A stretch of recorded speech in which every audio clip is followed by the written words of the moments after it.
to make your face looking younger with home skincare. Focus on hydration, exfoliation, regular cleanser, moisturizing, and using natural ingredients like snail.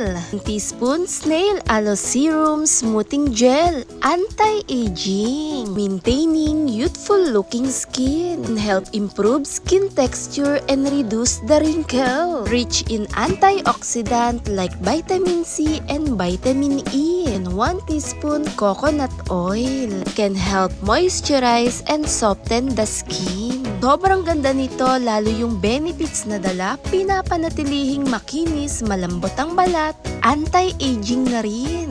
At habang hinahalo ko nga ito, perfect na rin ang kombinasyon at maglalagay pa tayo ng isa pang ingredients na all natural na siyang magbabalance, magbibigay puti sa balat.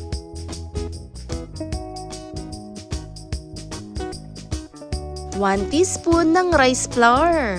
Gently exfoliate na rin to para sa balat natin at tumutulong din magsipsip sa labis na langis o yung pagkaroon ng oily o acne prone sa balat.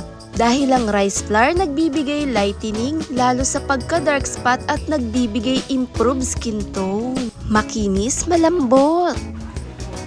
Easy to glow, anti-aging face mask. Ilagay lang sa balat at dahan-dahan i-relax.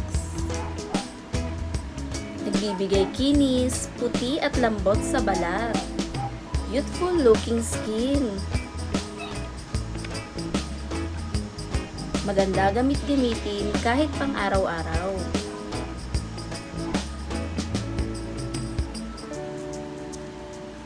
Thanks for watching, guys!